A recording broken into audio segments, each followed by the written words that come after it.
नमस्कार, सुप्रभात, good morning. आप देख रहे हैं IBC 24। मैं हूं आपके साथ राहुल सिन्हा। सुबह 7 बजे के बुलेटिन में आपका स्वागत है और बुलेटिन की शुरुआत करेंगे इस वक्त की एक बड़ी खबर से। बड़वानी जिले के 8 लोगों की महाराष्ट्र में मौत हो गई। नंदुरबार में सड़क हादसे में 8 की मौत हुई है। 4 गंभीर घायल और के अस्पतालों में भर्ती कराए गए हैं। बेकाबू होकर खाई में क्रूजर वाहन गिरी और बड़वानी के सेमलेट और चेरवी के रहने वाले सभी। ओवेश हमारे सहयोगी और ज्यादा जानकारी के साथ फोन लाइन पर जुड़े। ओवेश, फिलहाल अब तक की क्या अपडेट है?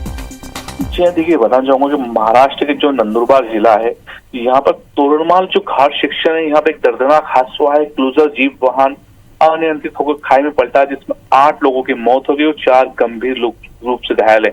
ये सभी घायल और मृतक बड़वानी जिले के चेरवी और सेमलेट के रहने वाले हैं, जो पाटी क्षेत्र में आता है। ये बताना चाहूंगा कि जो ये हादसे के बाद पीएमओ से भी एक ट्वीट आया कि मृतकों को 2 लाख रुपए और घायलों को 50,000 रुपए की आर्थिक सहायता दी गई है। जी राहुल, चलिए ओवेश, अपडेट आपसे लेते रहेंगे। इस जानकारी के लिए फिलहाल आपका बहुत बहुत शुक्रिया।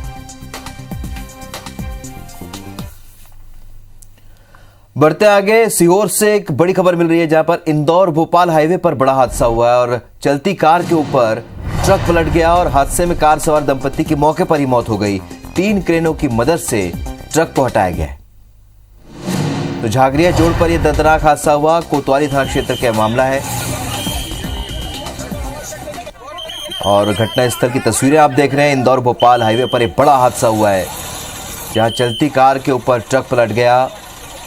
हादसे में कार में सवार दंपत्ति की मौके पर ही मौत हो गई। 3 क्रेनों की मदद से ट्रक को हटाया गया।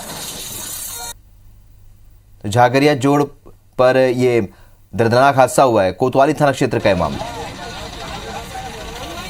दर्दनाक हादसे की तस्वीर आप देख रहे हैं, किस तरीके से ट्रक कार पर पलट गया और मौके पर ही कार सवार दंपत्ति की मौत हो गई। तस्वीरों से आप अंदाजा लगा सकते हैं कि कितना दर्दनाक ये हादसा।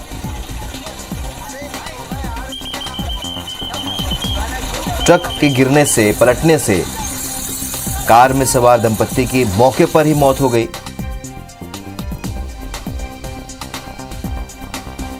तो झागरिया जोड़ पर यह दर्दनाक हादसा हुआ है। कोतवाली थाना क्षेत्र का यह मामला है और घटना स्थल की तस्वीरें आप देख रहे हैं। इंदौर भोपाल हाईवे की तस्वीरें हैं।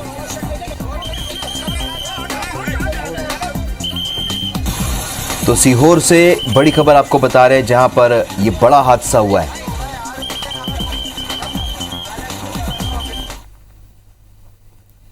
बढ़ते आगे, संसद का बहुप्रतीक्षित मानसून सत्र आज से शुरू हो रहा है और 13 अगस्त तक चलेगा। संसद के सत्र में कुल 19 बैठकें होंगी, जिसमें सरकार का फोकस ज्यादा से ज्यादा कामकाज करने पर होगा। मानसून सत्र को लेकर सरकार ने कामकाज को लेकर पूरी रणनीति तैयार कर ली है। इसके तहत संसद में करीब 2 दर्जन विधेयक पारित कराने की योजना है, जिनमें करीब 17 नए विधेयक हैं, जबकि 3 अध्यादेश भी हैं, जिन्हें विधेयक के रूप में पारित कराया जाएगा। इससे पहले रविवार को लोकसभा अध्यक्ष ओम बिरला और प्रधानमंत्री नरेंद्र मोदी ने अलग अलग सर्वदलीय नेताओं के साथ बैठक की और इस सत्र में सरकार की ओर से वित्त से संबंधित 2 उसके अलावा 31 विधेयकों पर विचार किए जाने की संभावना है। तो लोकसभा अध्यक्ष की ओर से बुलाई गई बैठक से इतर प्रधानमंत्री नरेंद्र मोदी की अध्यक्षता में हुई सर्वदलीय बैठक में सरकार ने साफ कर दिया है कि वो संसद में स्वस्थ और उपयोगी प्रत्येक बहस के लिए तैयार है। बैठक में 33 राजनीतिक दलों के 40 से भी ज्यादा नेता मौजूद थे। मानसून सत्र को लेकर कांग्रेस सहित दूसरे विपक्षी दलों ने भी सरकार को घेरने की रणनीति बनाई है। इससे साफ है कि सत्र के शुरुआती दिन हंगामेदार होंगे। कांग्रेस ने नवजोत सिद्धू को अगले साल होने वाले विधानसभा चुनाव से पहले पार्टी की पंजाब यूनिट का अध्यक्ष बना दिया है। सिद्धू के साथ ही 4 कार्यकारी अध्यक्ष भी बनाए गए हैं। उनकी नियुक्ति राज्य में महीनों तक चली खींचतान के बाद की गई है और पूर्व क्रिकेटर ने कई मुद्दों पर कैप्टन अमरिंदर सिंह की सरकार के खिलाफ खुलेआम बगावत कर दी थी। इस विवाद के बीच हाईकमान ने सुलह का 4 सूत्रीय फार्मूला तैयार किया था और इसी के तहत पार्टी की अंतरिम अध्यक्ष सोनिया गांधी ने उनकी नियुक्तियां की हैं। सिद्धू के साथ जो 4 कार्यकारी अध्यक्ष बनाए गए हैं, उनमें कुलजीत नागरा, पवन गोयल, सुखविंदर सिंह डैनी और संगत सिंह शामिल हैं। चारों कार्यकारी अध्यक्षों के नाम मुख्यमंत्री अमरिंदर सिंह ने तय किए हैं। अब सिद्धू को इन चारों से तालमेल बिठाकर आगे काम करना होगा। वहीं मुख्यमंत्री कैप्टन अमरिंदर सिंह ने पंजाब सरकार पर सार्वजनिक रूप से ये आरोप लगाए हैं कि अपने आरोपों के लिए नवजोत सिद्धू से सार्वजनिक तौर पर माफी मांगने की मांग भी उन्होंने की।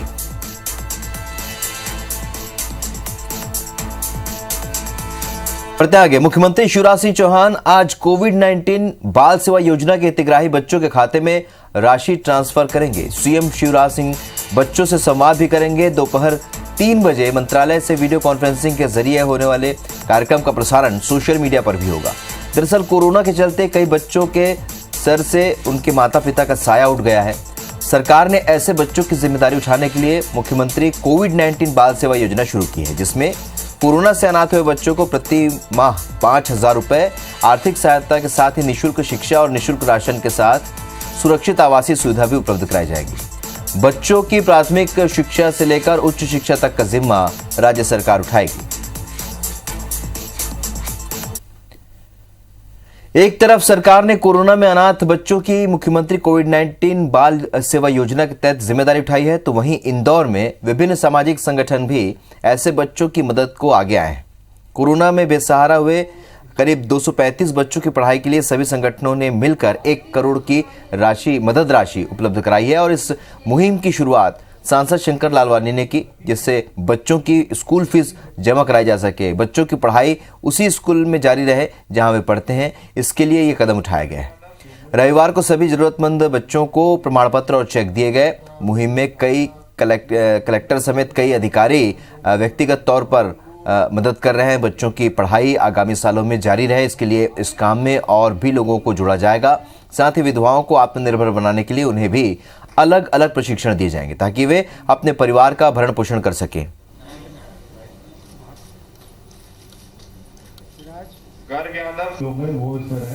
और उन्होंने पूरी ब्लैंक चेक भी दिया।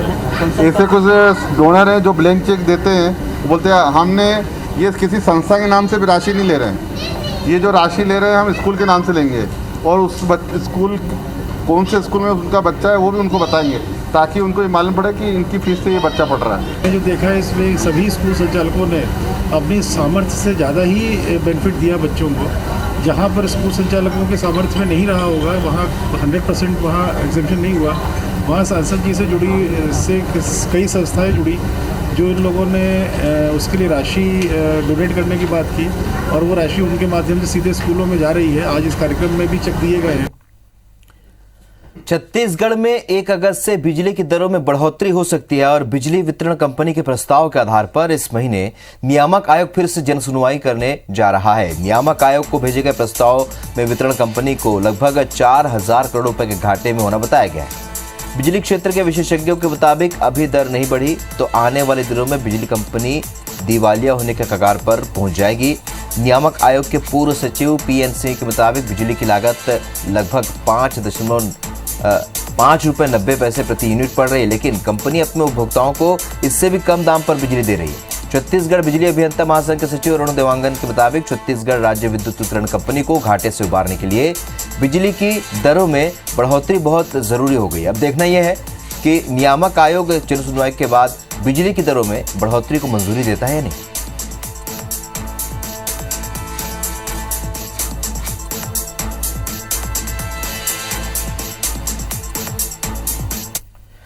तो दोनों ही राज्य मध्य प्रदेश और छत्तीसगढ़ में आज क्या कुछ घटनाक्रम होंगे, इससे ज्यादा जानकारी के लिए हमारे साथ जुड़ रहे हैं रायपुर से प्रिया पांडे हमारे साथ जुड़ रहे हैं, तो भोपाल से शिखिल ब्योहार हमारे साथ जुड़ रहे हैं। सबसे पहले प्रिया, आपसे जानना चाहेंगे कि आज क्या कुछ राजनीतिक और गैर राजनीतिक घटनाक्रम होंगे रायपुर में।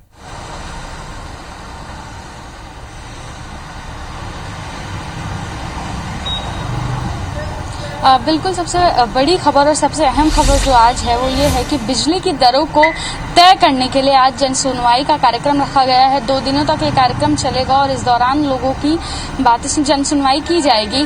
बिजली कंपनियों का कहना है कि लगातार जिस हिसाब से बिजली के दामों में कमी की जा रही है, कह लें कि गिरावट देखने को मिल रही है। इससे लगातार कंपनी जो है वो घाटे में चल रही है और अगर आने वाले समय में भी यही स्थितियां बनी रहती हैं तो कंपनी दिवालिया घोषित हो जाएगी। अगर बीते 2-3 सालों की बात की जाए तो कंपनी को लगभग 6,000 करोड़ रुपए का घाटा हुआ है, लेकिन इस साल 2,000 करोड़ रुपए का फायदा हुआ। इसको अगर हम मान लें तो अभी कंपनी जो है वो 4,000 करोड़ रुपए के घाटे में चल रही है। इसके अलावा अब कंपनी को महंगाई भत्ते में भी बढ़ोतरी की गई है, साथ साथ अब पेंशन का फंड भी जो है वो कंपनी को ही देना है। तो लगातार जिस हिसाब से कंपनी पर भार बढ़ रहा है उससे जो बिजली की दरों में जो लगातार गिरावट हो रही है वो दोनों ही संभाल पाने की स्थिति में बिजली कंपनियां नहीं है।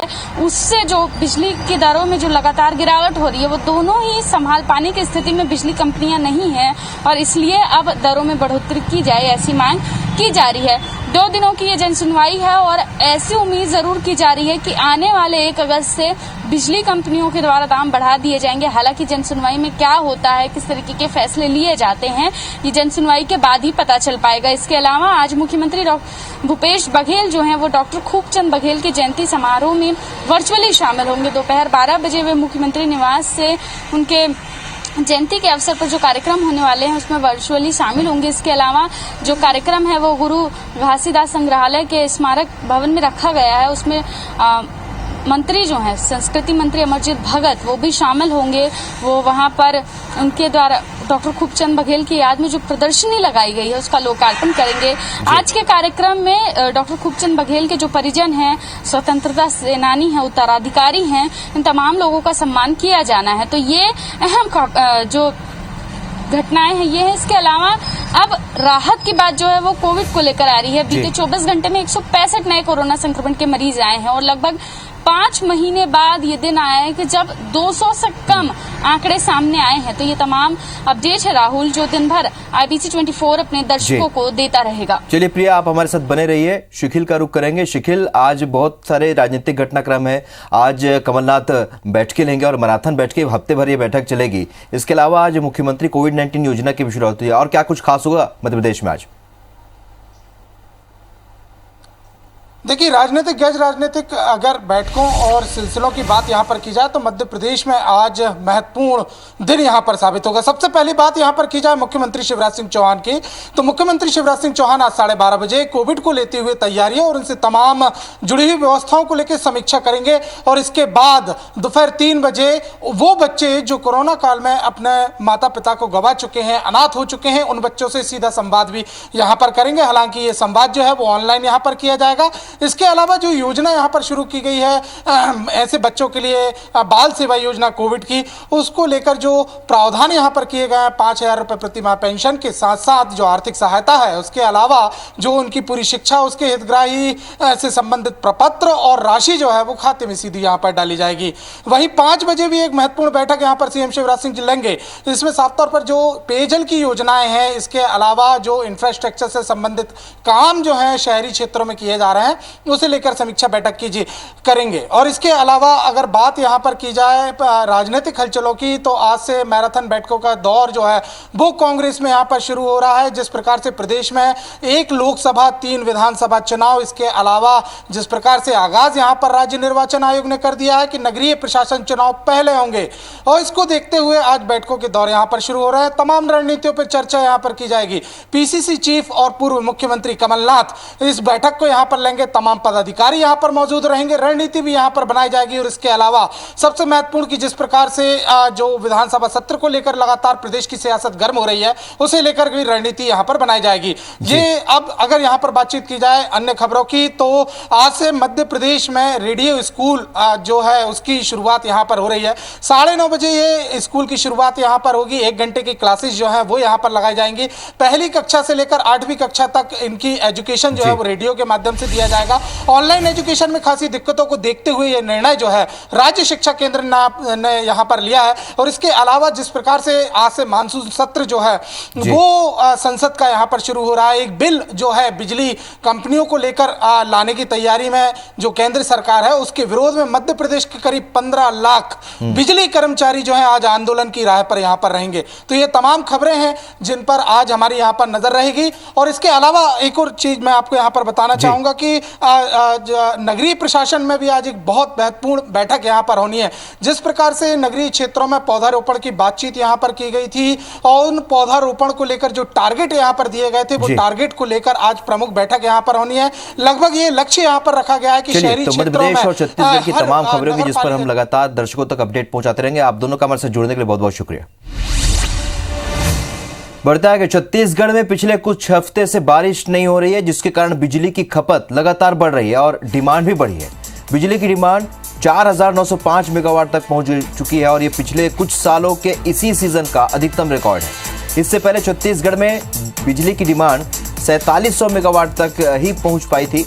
पहली बार इतनी अधिक डिमांड बढ़ी है। छत्तीसगढ़ राज्य के सभी पावर प्लांट उत्पादन कर रहे हैं, जिससे बिजली की आपूर्ति बनी हुई है। दरअसल बारिश नहीं होने की वजह से कृषि पंपों पर निर्भरता बढ़ने से बिजली की मांग लगातार बढ़ रही है। साथ ही गर्मी के कारण एसी और कूलर भी ज्यादा उपयोग किए जा रहे हैं। कोरोना में औद्योगिक गतिविधियां जहां कम हुई थी, वहां भी पूरी क्षमता से अब उत्पादन चल रहा है। यही वजह है कि बिजली की मांग बढ़ गई। मध्य प्रदेश के पूर्व मुख्यमंत्री और नेता प्रतिपक्ष कमलनाथ रविवार को दिल्ली से वापस लौट आए हैं और उनकी वापसी के साथ ही आज से बैठकों का दौर भी शुरू हो जाएगा। बताया जा रहा है कि आज उपचुनाव संबंधी रणनीतिक बैठकें होंगी। दरअसल संगठन विस्तार और पार्टी के कामकाज संबंधी जो बैठकें होनी थी, उससे कमलनाथ अधूरा छोड़कर सोनिया गांधी के बुलावे पर दिल्ली चले गए थे और अब दिल्ली में आला कमान से मुलाकातों के बाद कमलनाथ भोपाल में विधानसभा के मानसून सत्र, संगठन विस्तार और उपचुनाव को लेकर बैठकें करेंगे और मानसून सत्र में किन मुद्दों पर सरकार की घेराबंदी की जाएगी, ये भी आज तय होगा। वहीं सितंबर-अक्टूबर में नगरीय निकाय चुनाव की तैयारी पर भी कमलनाथ चर्चा करेंगे। चर्चा तो इस बात की भी है कि कमलनाथ पार्टी में निष्क्रिय कार्यकर्ताओं और पदाधिकारियों की छुट्टी भी कर सकते हैं। कांग्रेस विधायक पीसी शर्मा ने बताया कि कमलनाथ हफ्ते भर पार्टी से जुड़ी बैठकें करेंगे।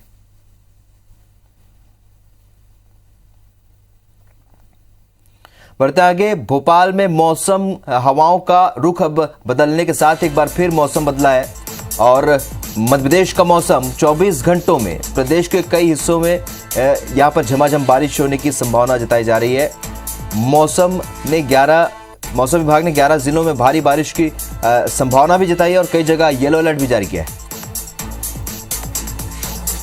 तो आपको बता दें कि बीते कुछ समय से बारिश नहीं होने के बाद अब एक बार फिर मौसम विभाग ने ये संभावना जताई कि 11 जिलों में भारी बारिश हो सकती है और कई जगहों के लिए येलो अलर्ट भी जारी कर दिया गया है। तो मौसम बदल रहा है भोपाल का और इसके साथ ही अब ये संभावना जताई जा रही है कि अब बारिश होगी। हवाओं का रुख बदलने के साथ एक बार फिर प्रदेश का मौसम बदल रहा है। बढ़ते आगे, भोपाल से एक और अहम खबर आपको बताते हैं। मुंबई में लगातार हो रही बारिश का ट्रेनों पर असर पड़ा है। CSTM फिरोजपुर पंजाब रेल को रद्द कर दिया गया है। 200 रिजर्वेशन कैंसिल कर दिए गए हैं। खराब मौसम के कारण फ्लाइट भी 2-2 घंटे की देरी से पहुंच रही है। तो मौसम का असर अब ट्रेन पर और फ्लाइट की आवाजाही पर भी पड़ रहा है। CSTM फिरोजपुर पंजाब रेल को रद्द कर दिया गया है। 200 से अधिक रिजर्वेशन को कैंसिल किया गया है और इसके अलावा खराब मौसम के कारण फ्लाइट भी देरी से पहुंच रही है। बढ़ते आगे, निलंबित ADG GP सिंह के घर से जब्त लैपटॉप और कंप्यूटर CPU की जांच के लिए भोपाल या फिर हैदराबाद लैब भेजा जाएगा। कोतवाली पुलिस ने पिछले दिनों सर्च वारंट के साथ ही GP सिंह के घर से कई महत्वपूर्ण चीजें जब्त की थी, जिनमें 3 लैपटॉप और एक कंप्यूटर CPU शामिल था। इसकी जांच अब तक रायपुर साइबर सेल कर रही थी, लेकिन जांच में कई डिलीट हुई फाइल रिकवर नहीं हो रही। लिहाजा लैपटॉप और कंप्यूटर CPU की जांच के लिए भोपाल या फिर हैदराबाद लैब भेजने की तैयारी की जा रही है। पुलिस को उम्मीद है कि लैपटॉप और कंप्यूटर CPU से डिलीट हुई फाइल से उसे कई और सबूत भी मिल जाएंगे। आपको बता दें कि जब पुलिस की टीम ने GP सिंह के घर पर दबिश दी तो करीब 10 डेस्कटॉप कंप्यूटर मिले थे, लेकिन ज्यादातर के CPU ही गायब थे। इसके साथ ही EOW से मिली डायरी के पन्ने के करीब 15 पन्नों को उनकी हैंडराइटिंग वाले नोटशीट समेत रायपुर स्थित PHQ के QD शाखा में जांच के लिए भेजा गया है। अगर हैंडराइटिंग मिलान की रिपोर्ट पॉजिटिव आती है तो GP सिंह की मुश्किलें आने वाले दिनों में और बढ़ सकती है।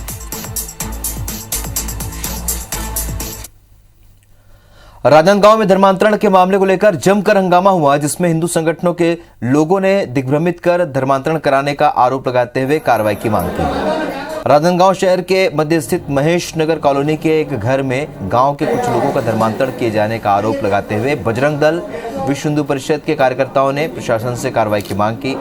शहर के महेश नगर स्थित एक घर में धर्म विशेष की प्रार्थना करने और धर्मांतरण कराने की खबर मिलते ही बजरंग दल और विश्व हिंदू परिषद के कार्यकर्ता वहां पहुंचकर हंगामा करने लगे।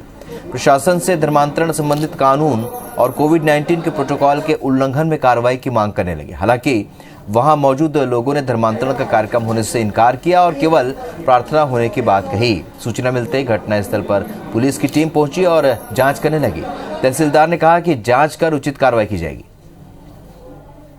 लोग यहाँ 2 साल पहले किराए में घर लिए हैं और ये बाहर के लोगों को बुला के यहाँ पर धर्मांतरण का काम खुलेआम कर रही है। धर्मांतरण संबंधी कानून के अंतर्गत कार्रवाई हो और जो महामारी नियंत्रण अधिनियम जो चल रहा है अभी कोरोना काल में उसके अंतर्गत इनके कार्रवाई हो और ये धर्मांतरण का खेल पूरे छत्तीसगढ़ से बंद होना चाहिए। तो यहाँ पे जो भी लोग थे उनकी लिस्टिंग की गई है और जो मकान मालिक है उसके द्वारा एक आवेदन दिया गया है थाना प्रभारी को कार्रवाई के संबंध में। तो ये सब आवेदन पहुंचने के बाद जो है थाना प्रभारी जो है अपनी जांच करके शासन के समक्ष प्रस्तुत करेंगे। अवैध रूप से यहाँ प्रार्थना सभा रखी गई है जिसमें ईसाई धर्म के संबंध में प्रचार किया जा रहा है और धर्मांतरण से संबंधित उनको बरगलाया जा रहा है, जिसकी आपत्ति हम लोग यहाँ पे समाज की ओर से आपत्ति कर रहे हैं। भाजपा के राष्ट्रीय सह संगठन मंत्री शिव प्रकाश और भाजपा प्रदेश प्रभारी डी पुरंदेश्वरी ने पिछले 2 दिनों में छत्तीसगढ़ भाजपा जिला और प्रदेश पदाधिकारियों समेत विभिन्न मोर्चा और प्रकोष्ठों की बैठक ली है और इस बैठक में सभी पदाधिकारियों को निर्देश दिए हैं कि 2023 चुनाव के मद्देनजर काम करें। डी पुरंदेश्वरी ने कहा कि हमने अपनी बैठक में सभी पदाधिकारियों को संगठन को हर स्तर पर मजबूत करने के लिए निर्देश दिया है।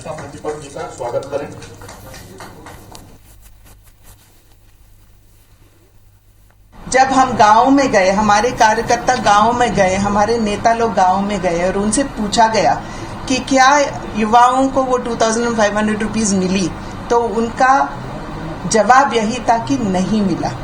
यानी कि प्रदेश के युवाओं के साथ भी धोखा हुआ है। आने वाले समय में किस दिशा में आंदोलन करना है, किस दिशा में जाना है, महिला मोर्चा, युवा मोर्चा की भूमिका और संगठन के जितने पद खाली हैं यानी जहाँ नियुक्ति नहीं हो पाई उसको एक समय सीमा पर फुलफिल करना है। भाजपा का 15 साल का कुशासन देखा है, भोगा है। भाजपा कितनी भी बैठ के कर ले, कितनी भी रणनीतियां बना ले, छत्तीसगढ़ में आगामी 20-25 साल तक भाजपा का कोई भविष्य नहीं है। जगदलपुर में रविवार की देर शाम बदमाशों ने बड़ी वारदात को अंजाम दिया। शहर के सराफा कारोबारी को घेर कर उन पर गोलियां चलाई और 70,000 रुपए और करीब 500 ग्राम सोना लूटकर फरार हो गए। पिछले कई सालों से जगदलपुर के संजय मार्केट में सोने चांदी का कारोबार करने वाले त्रिलोक चंद सिसोदिया रोज की तरह अपनी दुकान बंद करके घर लौट रहे थे। रात करीब 9 बजे कालीबाड़ी इलाके में रास्ते पर खड़े 2 युवकों ने उनका रास्ता रोका। इसके बाद 2 बाइक में सवार 4 बदमाश पीछे से पहुंच गया और उनके साथ मारपीट करने लगे। लुटेरों ने गोलियां भी चलाई, जिसमें एक गोली हाथ में तो दूसरी गोली त्रिलोक चंद के पैर को छूकर निकल गई। घायल कारोबारी को महारानी अस्पताल में भर्ती कराया गया, जिस तरीके से घटना को अंजाम दिया गया उसे देखकर ऐसा लग रहा है कि कई दिनों की रेकी के बाद यह वारदात की गई है।